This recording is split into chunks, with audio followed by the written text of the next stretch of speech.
the doctor who smuggled medicine into a war zone.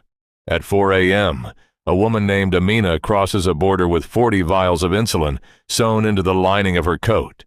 If she stopped, she loses everything: her license, her freedom, maybe her life. If she doesn't cross, a 12-year-old boy 3 miles away runs out of medicine by morning. This is not a story about a criminal. This is a story about what happens when the law and the right thing to do stop being the same thing. This video is based on patterns documented across multiple real humanitarian medical smuggling cases from sanctioned and blockaded regions: Syria, Gaza, Yemen, Sudan, compiled into a single composite account to protect the identities of doctors who are, in some cases, still doing this work today. Amina trained in a hospital with marble floors and imported equipment. She was good at her job, great even, the kind of doctor whose colleagues remembered her diagnoses years later. Then the sanctions came. Not bombs, not soldiers, paperwork, a list of restricted goods. Insulin wasn't supposed to be on it. Humanitarian exemptions exist, on paper. But paper doesn't move through customs checkpoints. Paper doesn't survive a banking system that won't process transactions from her country, because the bank's lawyers can't tell the difference between a hospital and a weapons dealer. The medicine sits in a warehouse 200 miles away. The children who need it do not have 200 miles of time. This is where things get interesting, because when a system fails to distinguish between the guilty and the desperate start finding their own way through. Escalation. The first time, Amina doesn't smuggle anything. She just asks a colleague crossing for a conference to bring back what he can. A few boxes. Legal, technically. A gray area nobody enforces. But that was just the beginning.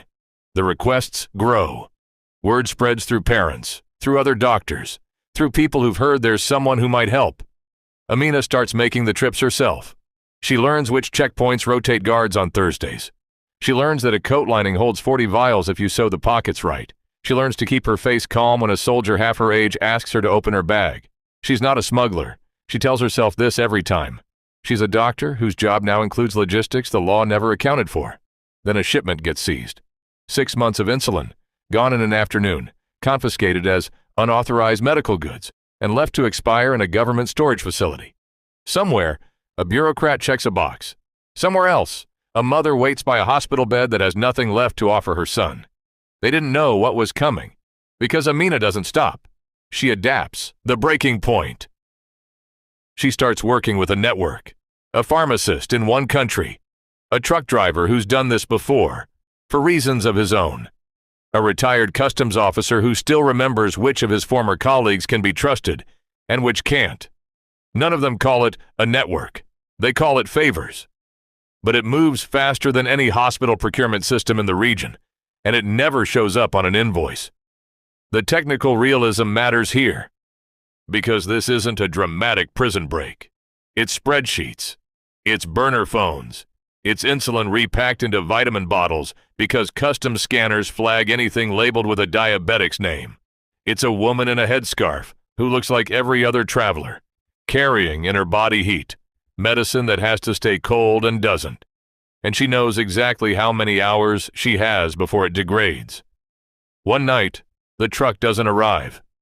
Amina waits at the rendezvous point for 3 hours before she understands it isn't coming.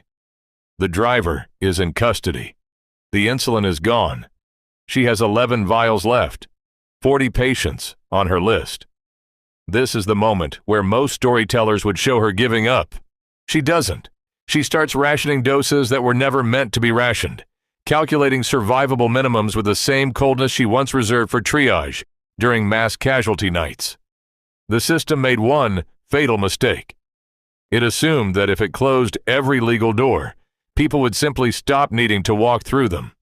They don't stop needing. They just stop asking permission. Climax. The scanner at the final checkpoint flags her coat. Not the vials, the stitching. Uneven thread, machine detected as an anomaly.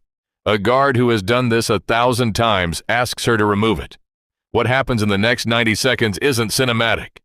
There's no chase, no gunfire.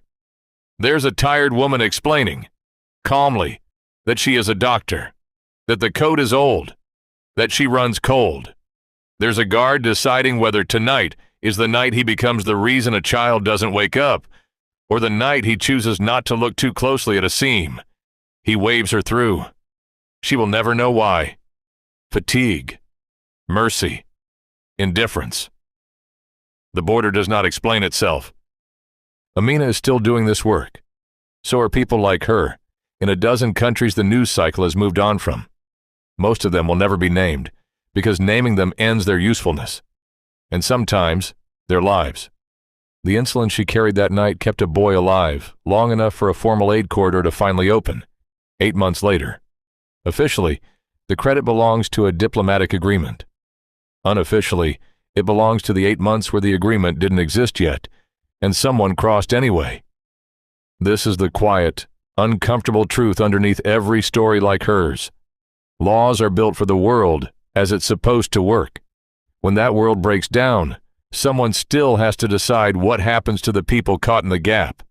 Most of the time, it's not a government. It's not an institution. It's one person, deciding they'd rather break a rule than watch someone die following it. Amina doesn't think of herself as brave. She thinks of herself as a doctor who kept doing the only job she ever wanted to do in a world that made it illegal.